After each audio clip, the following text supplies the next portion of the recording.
Nós temos caminhado na palavra do Senhor, procurado compreender na epístola de Paulo aos Hebreus um pouco sobre quem é Jesus. E aqui nessa epístola nós encontramos exatamente essa preocupação. A preocupação de Pedro, a gente não sabe quem é o autor. Paulo, Pedro, Barnabé, Timóteo, Filipe, sabe Deus quem foi o autor dessa epístola? Em demonstrar Jesus como maior do que todos e maior do que todos.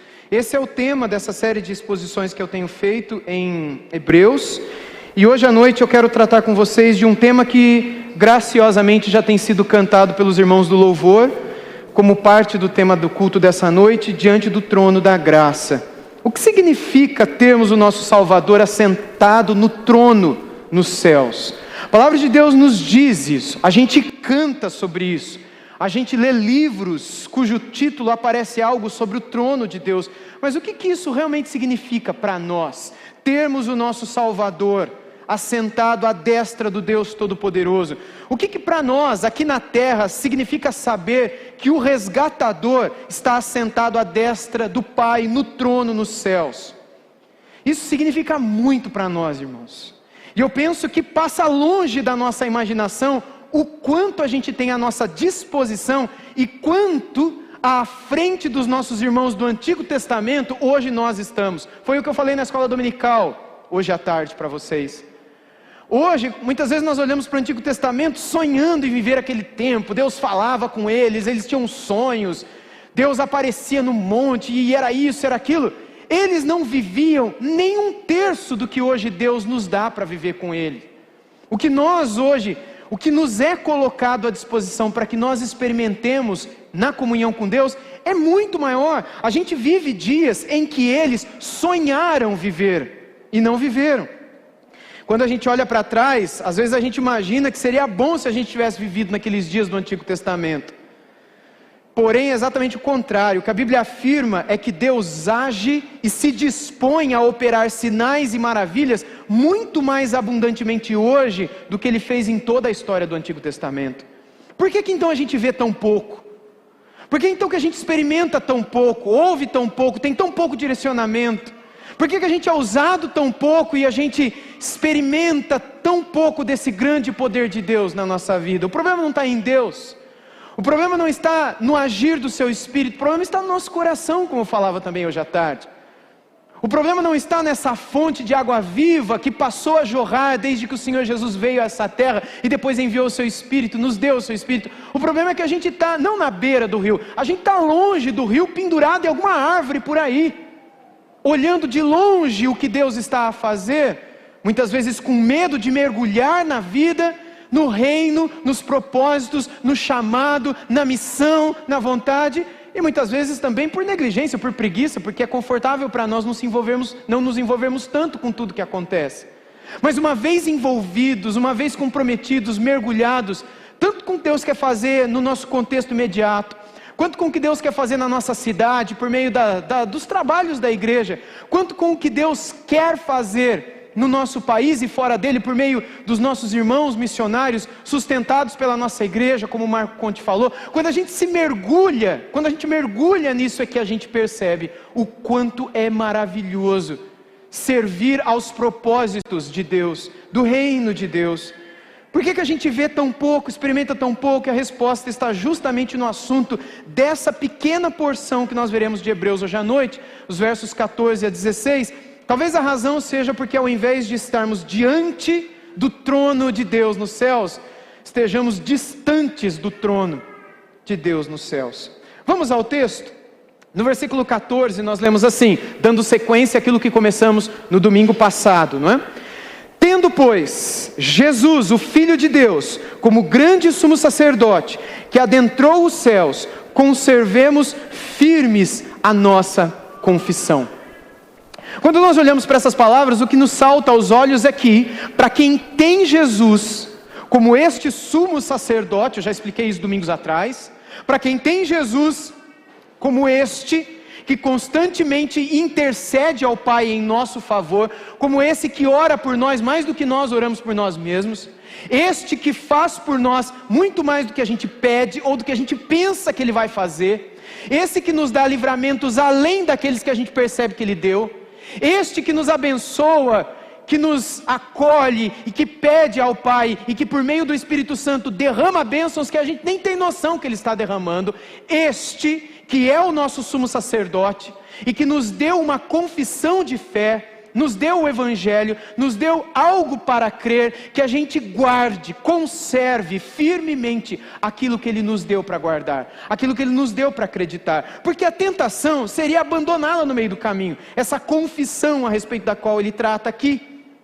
Que tipo de confissão é essa? Guardem firmes a nossa confissão. Que confissão é essa?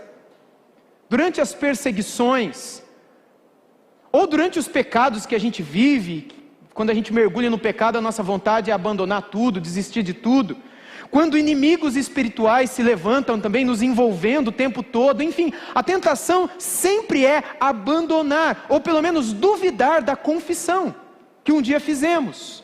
Que cremos que Jesus é o nosso Salvador, que cremos que somos pecadores, que cremos que precisamos nos arrepender, que cremos que precisamos negar a nós mesmos o nosso passado, a nossa vida, que cremos que precisamos confessar tudo a Ele e crermos que o que Ele fez naquela cruz foi em nosso lugar. Ali Ele foi sacrificado por causa do nosso erro. Era para nós estarmos lá, mas Ele tomou a nossa culpa, Ele tomou a nossa condenação, e Ele foi traspassado, foi crucificado, foi humilhado e assassinado, literalmente, por causa do nosso erro.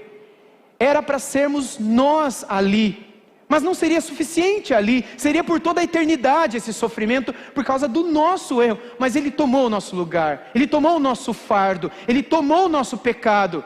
E Ele se ofereceu ao Pai como que dizendo, me puna no lugar deles, mas livra eles. E então Ele pagou a nossa dívida, para que a gente pudesse ter paz com Deus.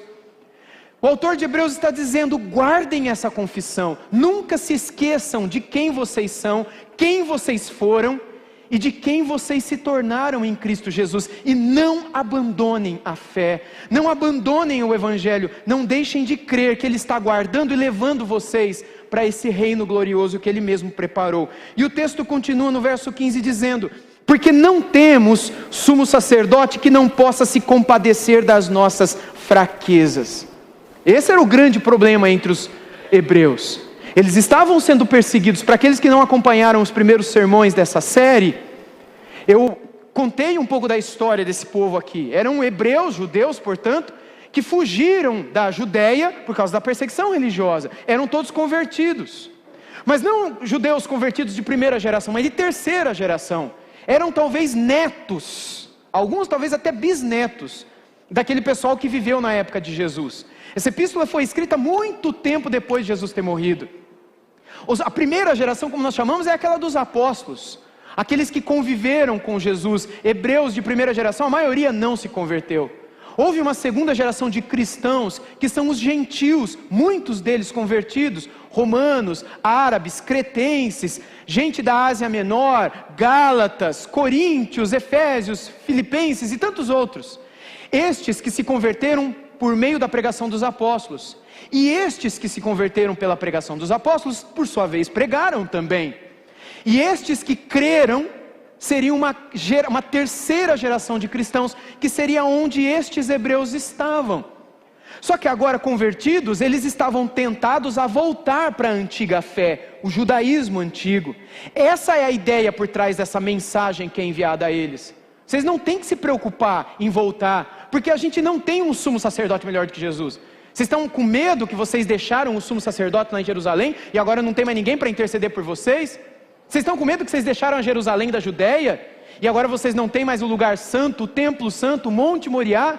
Vocês não têm mais o templo, vocês não têm mais os sacrifícios, vocês não têm mais o sangue dos animais, vocês não têm mais o sumo sacerdote, vocês não têm mais a lei, a observância dela diária, vocês não estão mais guardando o sábado religiosamente, nada disso vocês estão fazendo, vocês estão preocupados que talvez vocês tomaram uma péssima decisão. E aí ele vai, desde o capítulo 1, mostrar aos hebreus, dizendo, o que nós temos agora é muito maior, a nova aliança é maior do que a antiga, o sangue do cordeiro de agora é muito mais poderoso do que o sangue de todos os cordeiros do passado. O sumo sacerdote que a gente tem agora, o templo que agora somos, a presença do Santo dos Santos, que agora não se resume mais a uma salinha lá no Monte Moriá em Jerusalém, mas a vida do seu povo, onde eles estiverem em todo o mundo. Pouco a pouco ele tenta mostrar para os hebreus que por mais tentados que eles estivessem a voltar para uma antiga vida religiosa, para o antigo judaísmo, o que Deus estava oferecendo a eles, por meio de Jesus Cristo, era infinitamente maior e melhor. E eles deveriam crer nisso.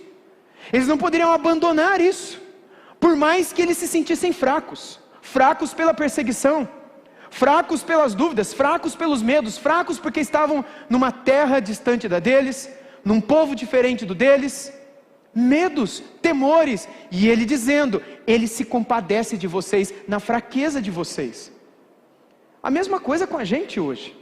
Muitas vezes quando nós abandonamos uma velha vida, uma vida de pecado, ambientes, práticas, etc., nós nos sentimos abandonados por pessoas que antes nos acompanhavam e amavam a nossa presença, mas porque agora a gente não fala mais como falava, a gente não faz o que antes a gente fazia, porque nós nos convertemos a Jesus e somos diferentes, muitas destas pessoas se afastam de nós.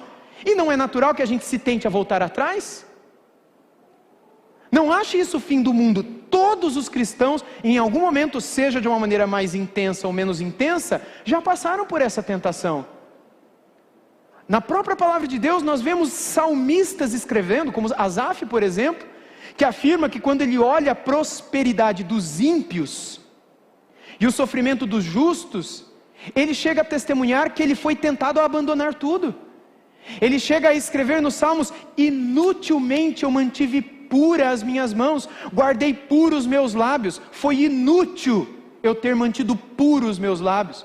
Eu deveria ter feito o que todo mundo faz, vivido como todo mundo vive, porque está todo mundo bem, está todo mundo feliz, blasfemando contra o Senhor, zombando das coisas de Deus. Ninguém vai ao templo, ninguém vai a Jerusalém, ninguém guarda o dia santo, ninguém entrega sacrifícios, nem ofertas para o sumo sacerdote, e cá estou eu fazendo tudo certo, vivendo uma vida difícil. Não é essa a dúvida que muitos passam muitas vezes? Já passou isso pela sua cabeça? Por que aquele meu parente que não vale nada, tem tudo e é feliz, e eu que estou vivendo certinho com Deus, levo essa vida difícil que eu vivo, que eu levo, que eu vevo? Por que a minha vida é desse jeito? Aí então Asaf vai dizer que quando ele entra na presença de Deus, e ele lembra do destino final daquelas pessoas, e se recorda do destino final dele mesmo, o coração dele se enche de paz, e ele passa a pedir perdão ao Senhor, porque aqueles que hoje sorriem largamente, festejam como se estivesse tudo bem, não sabem, estão cegos, e estão à beira de um precipício, estão festejando naquela montanha, à beira do precipício.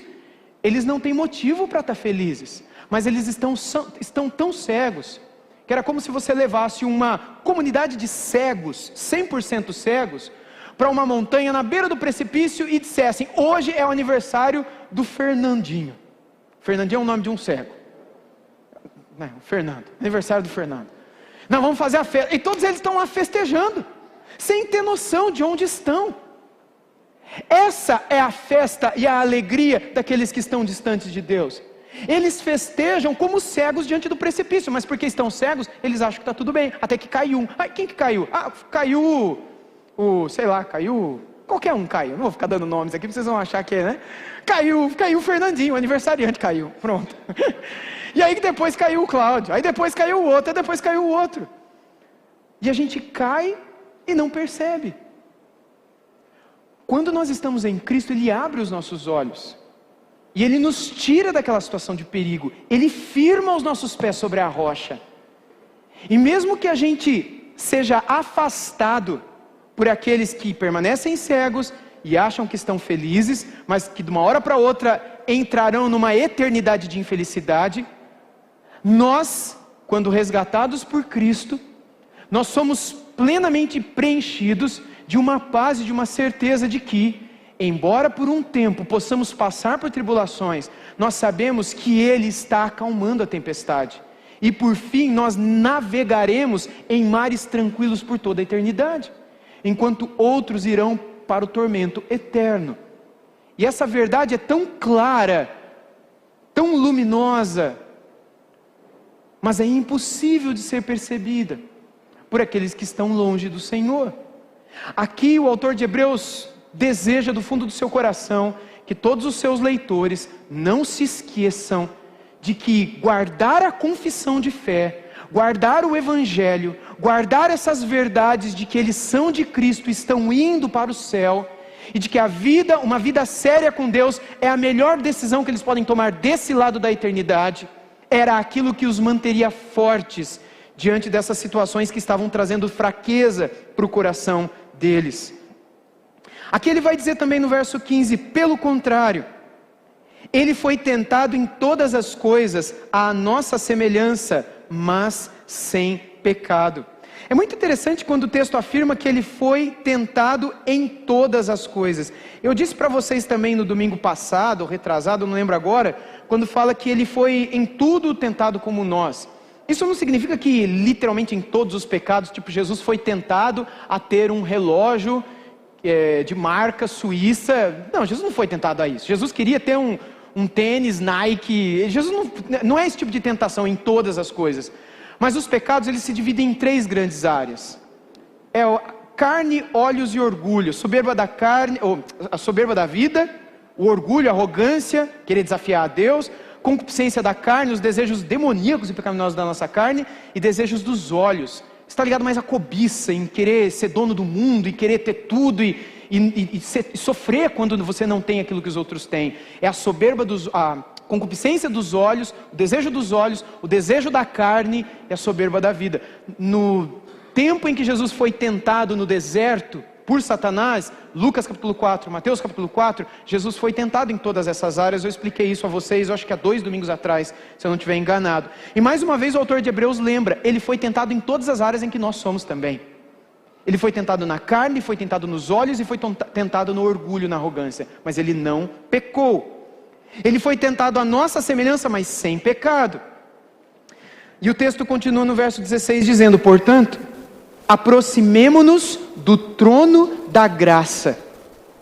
Se aproximem, estejam diante do trono da graça, com confiança, a fim de recebermos misericórdia e encontrarmos graça para ajudar em momento oportuno. Portanto, ele diz, se aproximem. De que maneira a gente se aproxima do trono da graça, se não orando? De que maneira a gente se aproxima do trono da graça, se não abrindo a sua palavra e nela procurando ouvir a sua voz? De que maneira a gente se aproxima do trono da graça de Deus, se não colocando os nossos ouvidos, ou abrindo os nossos ouvidos para ouvir aquilo que o Senhor queira dizer para nós, por meio de uma música cristã, um filme cristão, um livro cristão, a própria palavra de Deus, ou uma conversa, um discipulado com um irmão, uma irmã na fé. É óbvio que se Deus quiser, Ele pode usar outros meios. Ele já usou jumenta, já usou mula, Ele pode usar as pedras, Ele pode usar o que Ele quiser para falar com você. Mas os caminhos não são esses que o Senhor tem para falar com você e comigo. O caminho que o Senhor tem é a sua palavra, seja cantada, seja lida, seja escrita, seja como for. E uma vez que nós temos um Deus aberto para nós, Ele diz, portanto, se aproximem. Irmãos, se a gente não recebe tanto, se a gente não vive isso, é porque a gente não se aproxima. Acredite, o problema não está em Deus. Deus não ficou mudo. Tem muita gente que desconfia disso, tem vergonha de falar, mas no fundo do coração acredita. Houve um tempo em que Deus falava muito, mas Deus foi ficando idoso, sabe? E aí Ele foi perdendo a voz, e Ele foi tendo problema nas pregas vocais, e aí Ele achou melhor agora, fala menos, para não gastar tanto, porque depois que a gente for para o céu Ele vai falar bastante com a gente. Então Ele falou, não gente, o nosso Deus é o mesmo, e se nós não o experimentamos e vivemos essa graça e essa misericórdia e essa comunhão, o problema não está nele. O problema não está onde Ele está. O problema não está na voz dEle. O problema não está na mão dEle. O problema não está no que Ele quer fazer. O problema está na gente. A gente está longe. A gente está distante do trono, não diante do trono. A gente está emprestando o ouvido para coisas que não prestam. A gente se coloca diante do pecado o tempo todo. E ao invés de fazer o que o salmista diz, eu não darei descanso aos meus olhos, não darei sono aos meus olhos enquanto eu não estiver diante do Senhor. No Salmo 142, no Salmo 143, nesses últimos salmos, onde ele diz que o tempo todo ele quer bendizer o Senhor, o tempo todo ele quer estar diante do Senhor, e que enquanto ele não estiver diante de Deus, ele não vai nem descansar, ele não quer. Para ele era mais importante ter um descanso da alma, que foi o tema do domingo passado, do que um descanso físico em si. Mas a gente não está preocupado com isso. Ah não, se eu estou cansado, primeiro deixa eu dormir, a hora que eu acordar eu vou orar. Eu estou muito cansado esse domingo, eu não vou na igreja não. Domingo que vem eu vou ver se eu descanso um pouco no sábado, aí no domingo eu vou. Nós invertemos tudo, por isso não ouvimos nada. E a gente justifica dizendo, não, a gente tem que cuidar do corpo, é o templo do Espírito Santo. Mas o que é esse corpo que o verme vai comer, a barata vai cheirar e o ratinho vai... O que é isso? Não é nada. A nossa preocupação não deve ser dar a esse corpo aquilo que o corpo quer. É óbvio que a gente deve dar na medida do equilíbrio, mas muito mais importante é a sua alma que está cansada, e você sabe disso. A sua alma que muitas vezes vive angústias e ansiedades e medos, e você sabe disso, e você não traz a ela o descanso que ela tanto precisa. E de que maneira você traz descanso à sua alma? Se não buscando estar diante do trono de Deus nos céus. E de que maneira você faz isso?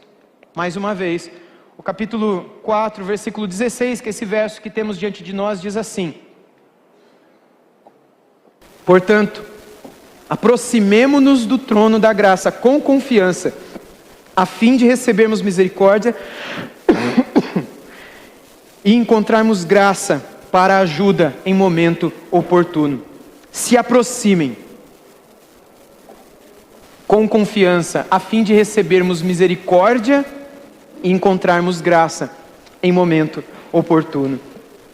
Irmãos, se aproximar do trono da graça, confiança para receber duas coisas muito especiais: misericórdia e graça. Diante do trono de Deus dos céus, nos céus, a gente não recebe outra coisa. É misericórdia e graça. E emprego é misericórdia e graça. E saúde é graça. E é misericórdia. E a salvação é misericórdia. Tudo o que Deus faz por você, dá a você, se resume numa condescendência do Senhor em oferecer a você algo que Ele só oferece, porque Ele tem misericórdia de você. E porque pela graça Ele decide estender a mão a você. Eu já disse isso há alguns domingos também, eu repito hoje. A misericórdia e a graça são como uma dupla sertaneja que aparece no Antigo Testamento e no Novo também, sempre juntas. E que embora pareçam semelhantes, são diferentes. E eu gosto de ilustrar de uma maneira bastante simples, como as nossas mãos. A mão aberta e a mão fechada. A misericórdia é a mão fechada de Deus. A graça é a mão aberta de Deus. Por que a misericórdia é a mão fechada? Porque é a mão de Deus que não nos dá o que a gente merecia receber. A misericórdia é a mão fechada de Deus. Porque o que está nessa mão, Ele já derramou no Filho dele naquela cruz. É a ira dele contra os nossos pecados. A misericórdia é quando Ele olha para você e para mim, e Ele pensa, o que eles merecem receber de mim? O que ela merece? O que ele merece de mim? E Ele faz assim, não, eu não vou dar. Isso é misericórdia. E a graça é a mão estendida e aberta de Deus que dá a você justamente o que você não merece receber. É a mão que está sempre pronta a te ouvir e dar, como a gente já aprendeu também em Efésios, infinitamente mais do que você pede ou imagina.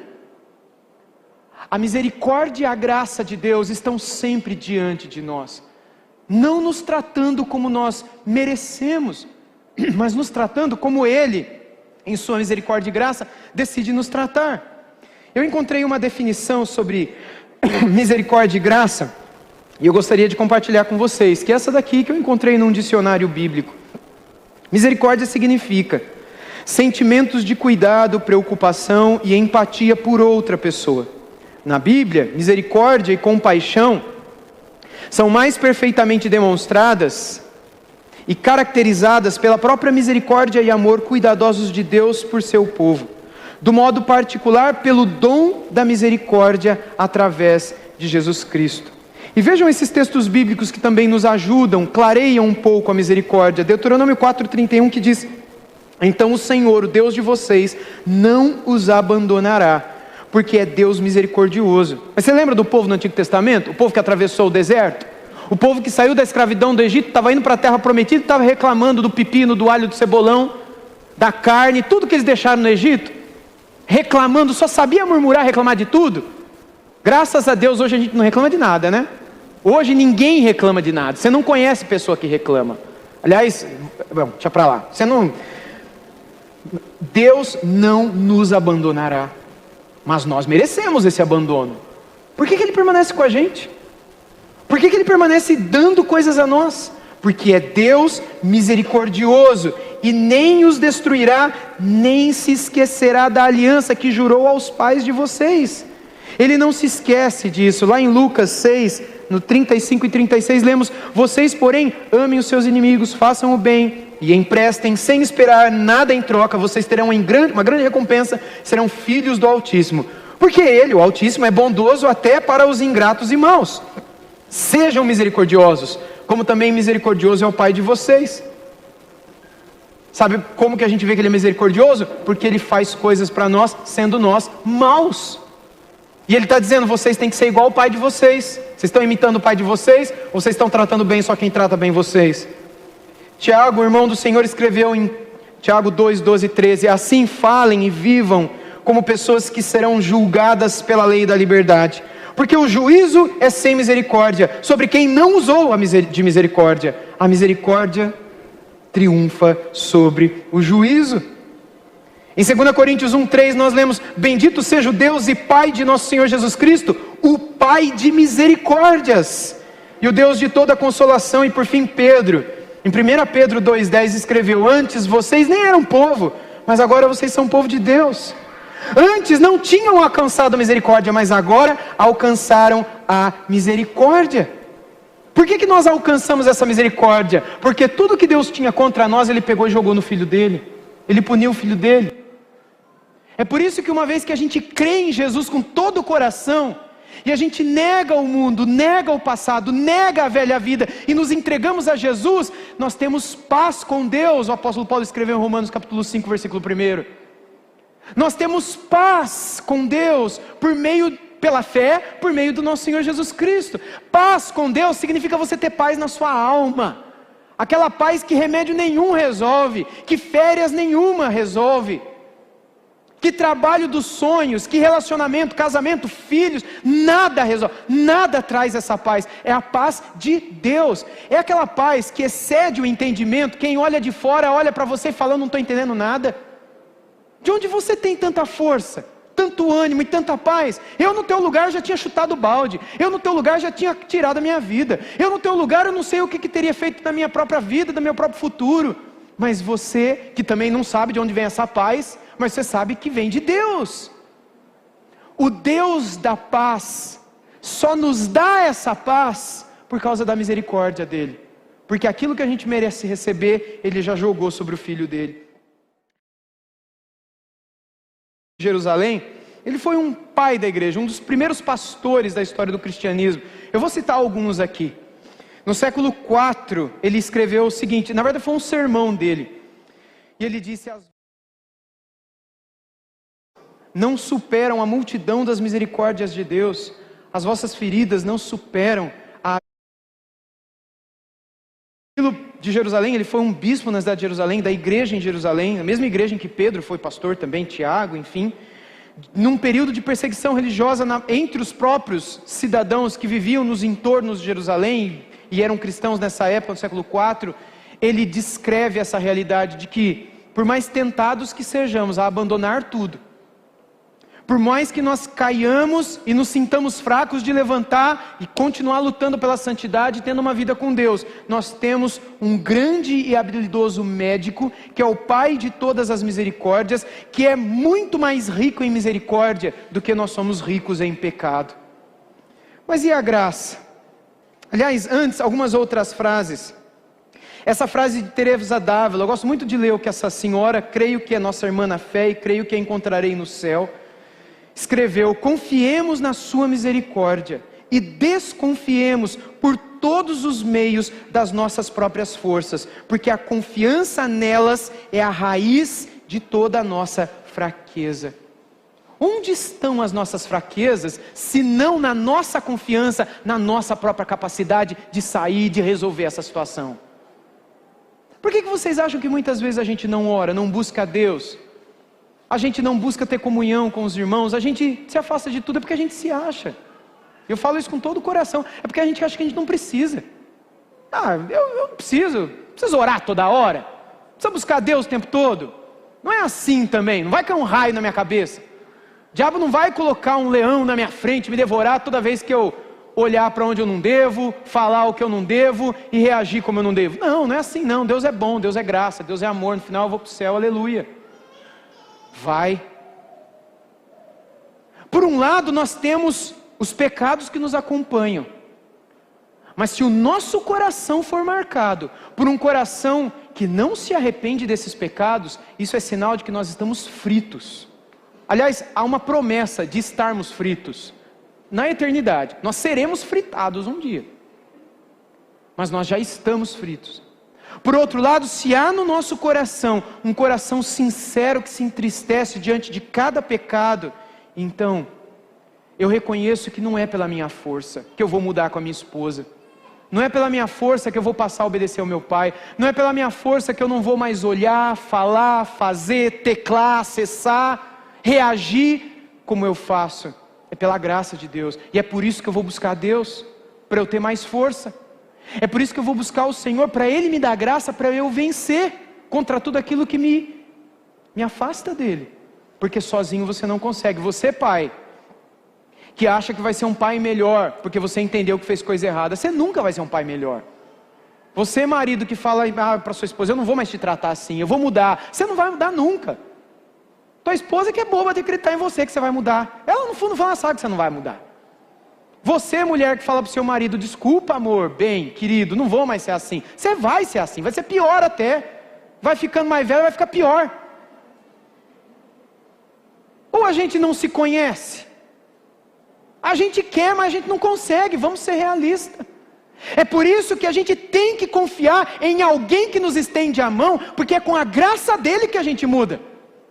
Então, ao invés de eu dizer para minha esposa: meu amor, eu não vou mais fazer isso, eu devo crer e dizer: com a graça de Deus, orando, e eu peço que você ore por mim, porque pela graça de Deus eu não quero mais ser assim, eu não quero mais fazer assim, eu não quero mais falar assim, mas é sempre com a graça, e não é só da boca para fora, é eu quando eu estiver sozinho no meu quarto, no meu escritório, na rua, correndo, onde eu estiver, é eu lembrar: Deus, quando eu voltar, quando acontecer aquela situação de novo, é pela tua graça que eu não vou fazer mais aquilo de novo.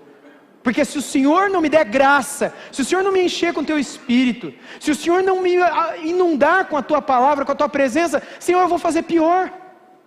Porque eu sou podre, eu sou pó, eu sou fraco. O Senhor conhece a minha estrutura e sabe que eu sou pó. Não é isso que o salmista escreveu? O Senhor conhece a minha realidade. Por isso que o salmista pergunta: por que o Senhor se importa comigo? Por que o Senhor não se esquece de mim?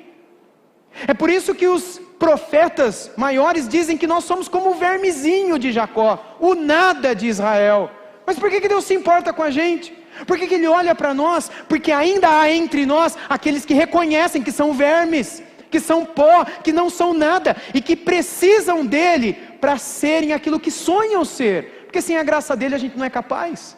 A gente não muda, a gente não obedece, a gente não avança um passo, se não for na dependência do Senhor. Mas como é que eu dependo do Senhor? Me colocando diante dEle. Onde? Diante do trono da graça de Deus. Como? Buscando com confiança, através da oração, essa mudança. Agora, se eu oro uma vez na semana, se eu sou tão negligente na minha vida de oração, na minha vida como um todo, como é que eu vou alcançar alguma coisa? Se Ele me sustenta ainda, é por uma graça e uma misericórdia incompreensíveis. Eu gosto também de um sermão de João Calvino, no qual ele disse: eu não confio em nenhuma outra segurança para a minha salvação, senão esta, e apenas esta, a saber que como Deus é o Pai da misericórdia, Ele se mostrará como um Pai para mim. Você tem outra confiança se não for essa? Sabe por que você pode descansar na sua salvação, se você é salvo? Porque você tem um Deus que é o Pai da misericórdia, Ele nunca deixará de ser um Pai para você. Um Pai. E um pai não bota o filho para fora de casa. Um pai não abandona o filho, por mais que o filho faça mal para o pai. E às vezes o pai até dá uns castigos, fica o filho meio longe, mas o pai está com o coração sempre querendo trazer o filho de volta, ou ele vai atrás do filho, não é assim? Se nós temos um pai, a gente descansa nessa misericórdia. Mas se a gente tem um pai, o nosso coração nunca se esquece, temos um pai. Que história é essa de eu ser filho de Deus, e eu me esqueço de Deus? Passo meses longe de Deus, não falo com meu pai, não ligo para o meu pai, não mando uma mensagem para o meu pai.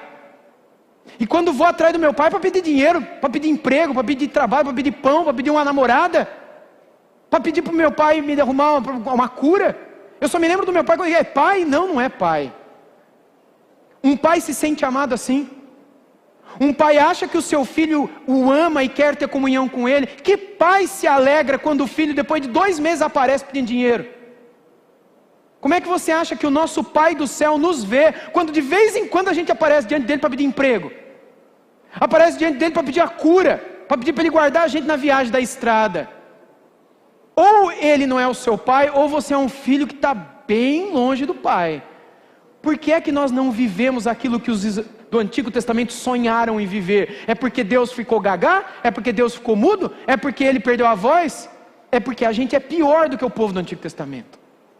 É porque a gente é mais egoísta, a gente é mais autocentrado, a gente tem mais atrações, a gente tem mais distrações, e a gente ama viver como um dia eu ouvi num aconselhamento, de um senhor de idade, chorando, dizendo: pastor, eu amo viver, mas eu não consigo obedecer a Deus, eu amo a vida, eu amo o pecado, eu amo as mulheres, eu amo, e olhando para a cara daquele senhor, falando: meu Deus, tem misericórdia, esse homem está louco. Mas sabe por que ele tinha medo de morrer? Porque no fundo ele não tinha nenhuma segurança de quem era o pai dele de verdade. Por isso ele amava tanto isso daqui. Porque em algum lugar na sua alma, ele sabia que quando ele não estivesse mais aqui, ele não teria mais essa misericórdia e essa graça diante dele. Seria o dia do juízo eterno. Graça. A palavra de Deus, mais uma vez, pode nos apresentar a graça dessa maneira, como eu resumo aqui, mais uma vez usando um dicionário bíblico. Uma das características mais marcantes de toda a Bíblia. Nenhum outro sistema de pensamento religioso, seja no passado ou no presente, contém uma ênfase na graça divina comparável àquela que encontramos na Bíblia. A doutrina da graça revela mais as ações de Deus do que a sua natureza. Embora Deus seja em natureza gracioso, isso só é percebido no relacionamento que possui com a sua criação e com as suas criaturas, especialmente no processo redentor. A graça é ainda mais exaltada e percebida à medida em que se compreende a indiferença e rebeldia humana diante das bênçãos diárias do Criador. Para mim essa definição foi perfeita sobre a graça. A gente é rebelde, a gente é indiferente e dia a dia Ele nos busca para se relacionar com a gente. É aquele moleque que pegou o carro escondido do pai, saiu para a rua cantando pneu, deu cavalinho de pau, capotou e bateu na casa do vizinho, estourou o portão, entrou na sala e machucou o filho do vizinho. E aí ligaram para o pai do moleque, veio o pai do moleque, o moleque falou: meu pai vai me matar, porque ele pegou o carro escondido, né? Peguei o carro escondido, o que vai acontecer quando ele chegar até aqui? Aí o pai chega, conversa com o dono da casa, se acerta com o dono da casa, que ia pagar tudo, consertar tudo, se assegura de que o filho do vizinho da casa lá estava bem, estava cuidado, pega o filho dele e leva para casa. E o menino vai para casa dizendo: oh, meu pai me mata, vai me matar. Chega em casa, o pai fala: vai para o banheiro. E o moleque vai para o banheiro e fala: pronto, sem roupa é pior ainda. Liga o chuveiro, na água é pior ainda. Imagina, eu acho que é porque se eu gritar ninguém vai ouvir. Toma o banho, tomei, sai do banheiro agora. E o menino sai do banheiro. Se troca agora. E o moleque já não está mais entendendo mais nada. Se trocou, passou perfume, escovou o dente, escovei. Agora entra no outro carro que a gente vai sair. Pô, ele me matar, quer me matar arrumado, que eu já ia direto pro caixão, né? Arrumado, cheiroso. Leva o menino para aquela lanchonete que o menino ama. Chega lá, pede o lanche favorito do menino. O moleque não está entendendo nada. Ele senta com o menino e ele diz para o menino: tudo isso que eu estou te dando, você merecia receber. O que é que você merecia receber hoje? Pai, você merecia me matar pelo que eu fiz. E o que eu estou fazendo agora? Eu não sei, pai, não estou entendendo nada. Porque o senhor está fazendo tudo isso daqui para mim, e o pai ainda tem um presente guardado para dar para o filho. E o pai explica para o filho que aquilo é graça. Isso aconteceu, vocês sabiam? Eu ouvi isso de um homem que fez isso com o próprio filho, para mostrar para o filho dele que tinha dificuldade de entender o amor de Deus, o que era o amor de Deus por ele. Falei: é assim que Deus te ama e é assim que eu te amo. Se Deus nos desse o que nós merecíamos, nós não estávamos mais aqui. É lógico que o menino sofreu um pouquinho, né? Porque, né? Não tem como não. Mas que este exemplo não apenas sirva para aquele menino, mas para todos nós. Essa é a graça do nosso Deus. Alguns outros versos que nos ajudam a entender isso estão no Salmos 30, verso 5, em que diz: porque a sua ira dura só um momento, mas o seu favor, a sua graça dura a vida inteira. O choro pode durar uma noite, mas a alegria vem pela manhã. Lá em João, no capítulo 1, verso 16 em seguinte, né, até o 18, diz: porque todos nós temos recebido de sua plenitude e graça sobre graça, porque a lei foi dada por meio de Moisés, a graça e a verdade vieram por meio de Jesus Cristo. Ninguém jamais viu a Deus. O Deus unigênito que está junto do Pai é quem o revelou. Romanos 5,15 diz: mas o dom gratuito não é como a ofensa. Porque se muitos morreram pela ofensa de um só, muito mais a graça de Deus e o dom pela graça de um só homem, Jesus Cristo, foram abundantes sobre muitos. E por fim, Efésios 2,8 diz: porque pela graça vocês são salvos. Pela graça, mediante a fé, e isso não vem de vocês, é um dom de Deus a vocês. A salvação é um presente de um Pai que nos pegou e nos levou para um lugar maravilhoso, que nós amaríamos estar, comendo aquilo que nós sonharíamos comer. É um Pai que nos leva para o seu castelo, nos assenta em seu banquete e nos faz alimentar do melhor que existe nessa terra, e nos enche de paz e de alegria. Sobre isso também escreveram alguns outros, como por exemplo Jonathan Edwards. Eu não coloquei aqui, mas eu quero ler para vocês. Há uma diferença entre ter uma opinião de que Deus é santo e gracioso, e ter um sentido da beleza dessa santidade e graça. Há uma diferença entre ter um julgamento racional do que o mel é doce, e ter um senso da sua doçura. Entenda o raciocínio desse pregador aqui, falando sobre a graça. Um homem pode ter o julgamento e não saber o sabor do mel, mas um homem não pode ter um sentimento da doçura, a menos que tenha uma ideia do sabor do mel em sua mente. Se você já provou o mel como eu, você sabe o gosto dele. Se você nunca provou, isso é apenas uma coisa racional. Eu acho que o mel é doce, mas eu não gosto de mel. A graça de Deus é a mesma coisa. Há pessoas que falam a graça de Deus, mas elas nunca experimentaram isso, por isso vivem distantes do trono da graça. Porque uma vez diante do trono da graça, a gente não quer mais outra coisa na vida. É graça sobre graça. A gente quer mais graça, a gente quer mais misericórdia, a gente quer mais a presença, a gente quer mais a palavra, a gente quer mais comunhão, a gente não quer largar dele, porque é tão bom, é tão doce, é tão belo, é tão encantador. Nós não queremos mais abandoná-lo. E uma última frase de um último sermão que eu cito hoje à noite, de João Crisóstomo, que foi um outro pai da igreja, o boca de ouro, como o chamavam lá na época da igreja primitiva. Ele disse: esta é a natureza da graça de Deus. Crisóstomo pregando sobre a graça também. Ela não tem fim, ela não conhece limites, mas está sempre a avançar para coisas maiores, o que nas coisas humanas não é o caso. A gente abençoa, mas se a pessoa pisar na bola, a gente já se afasta. Eu abençoo, mas se pisou na bola, eu não vou abençoar de novo. Posso até abençoar de novo, mas uma terceira vez não vai acontecer. Com Deus não é assim.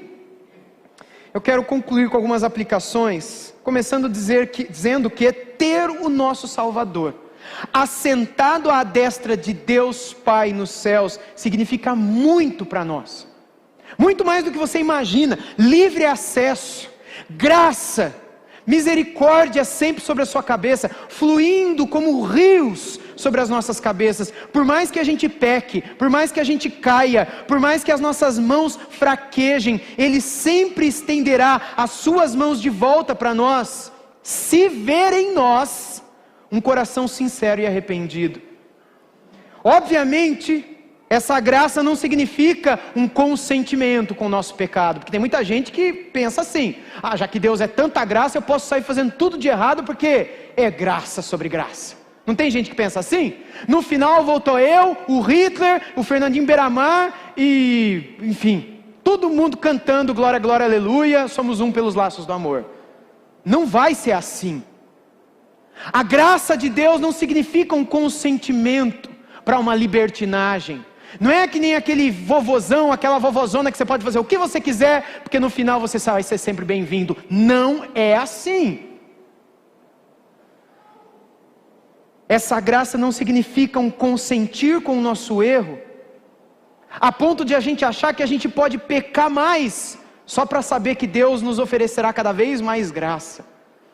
Eu tristemente, há um tempo atrás, ouvi um pregador, não vou citar o nome obviamente, muito famoso, com alguns milhões de visualizações na internet, no YouTube, dizendo para uma pessoa que estava muito tentada num pecado lá tal, falou: vai e faz, meu querido, vai e faz, meu amigo, porque Deus é graça. Você está guardando isso na sua cabeça, mas se você vai conhecer mais a graça de Deus ainda. Na argumentação desse falso mestre, na cabeça dele é o seguinte: bom, você está pensando em fazer a coisa errada? Já tem pecado, Deus é graça sobre você, Ele vai te perdoar. Mas se você for fazer o pecado, você vai conhecer muito mais da graça de Deus. Não faz sentido? Mas o que isso demonstra no coração de quem vai e faz? Isso demonstra orgulho, isso demonstra desprezo, isso demonstra que no fundo, o nosso pai está morto. Isso só demonstra que no fundo eu faço o que eu quero da minha vida, porque eu sei que na hora que o bicho pegar, faltar o dinheiro, ou eu não tiver mais para onde correr, eu sei que eu posso voltar para a casa do pai. Que pai que quer ter um relacionamento com um filho assim? Que filho tem vida tendo uma vida assim? Assim é com o nosso Deus também. Não pecamos mais só por sabermos que Deus nos oferece cada vez mais graça, mas ter o nosso Salvador nos céus é algo que nos traz a certeza de que sempre, se com o Senhor permanecermos, sempre tudo terminará bem. Como eu disse no início, isso significa muito para nós, e eu penso que passa longe da nossa imaginação o quanto a gente tem à disposição, e o quanto à frente dos irmãos do Antigo Testamento hoje a gente está. A gente vive dias que eles sonharam viver. Portanto, que a gente possa fazer uso desse caminho aberto diante de nós. Esse novo e vivo caminho que pelo seu sangue, por sua cruz, Jesus abriu diante de nós. Que a gente possa querer ver muito mais, desfrutar mais, sentir mais, experimentar muito mais em nossa comunhão com Deus do que a gente já experimentou um dia. Queira isso, busque isso, peça isso, se envolva mais. Peça para Deus mostrar mais do seu reino. Peça para Deus deixar claro para você que a obra, a vontade, a mão, o reino, os planos e o que Ele está fazendo no mundo é tão maravilhoso.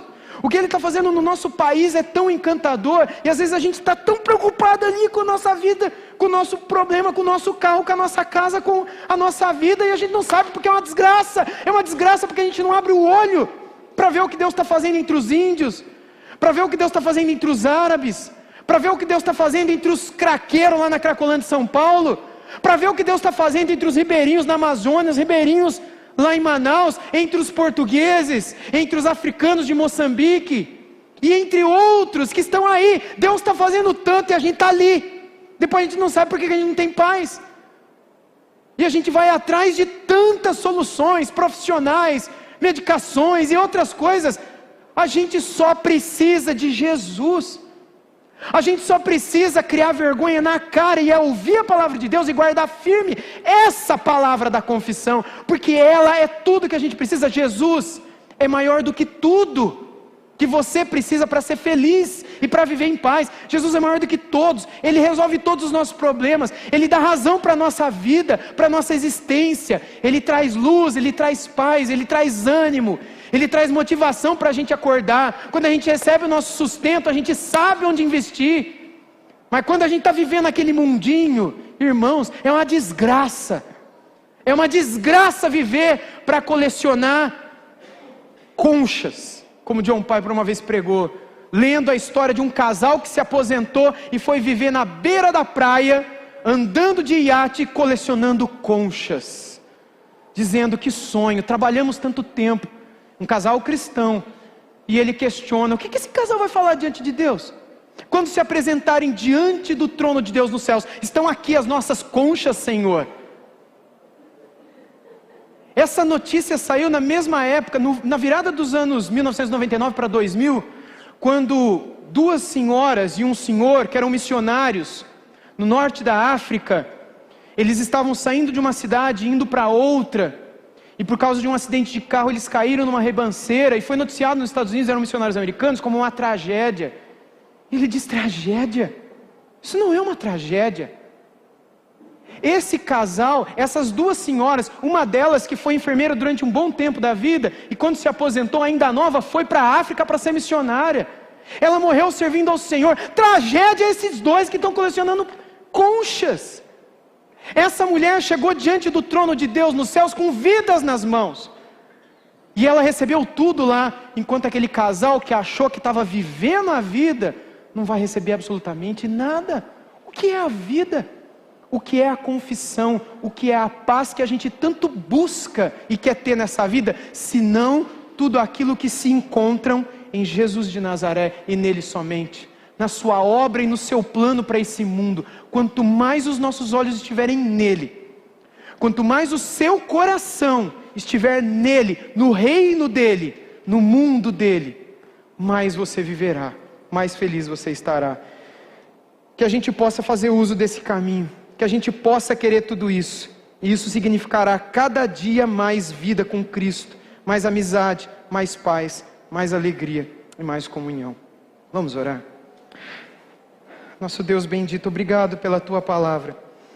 Obrigado, Senhor Deus, por tudo que ela nos ensina, tudo aquilo que ela afirma, nessa pequenina porção de Hebreus 4, 14 a 16.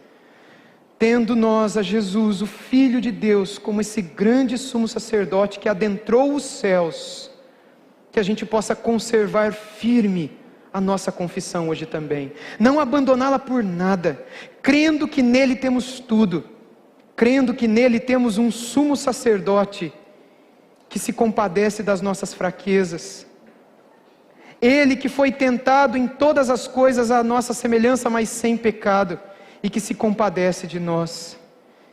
Que crendo nisso, o Teu Espírito nos desperte, nos avive, para que a gente possa se aproximar do trono da graça do Senhor com confiança dia após dia, a fim de que a gente receba essa misericórdia e a gente encontre essa graça que nos ajude no dia após dia. Perdoe, Senhor, a nossa negligência. Perdoe, Senhor, o nosso coração muitas vezes autocentrado, egoísta, negligente, esquecido, preguiçoso, desconfiado. Perdoe, Senhor, e que pela ação do Teu Espírito no coração de cada um de nós sejamos despertados para uma confiança inabalável na busca de tudo aquilo que o Senhor espera de nós. Obrigado por tudo que o Senhor é para nós, tudo que o Senhor faz por nós e que a gente não merece. Nós Te louvamos gratos em nome de Jesus. Amém.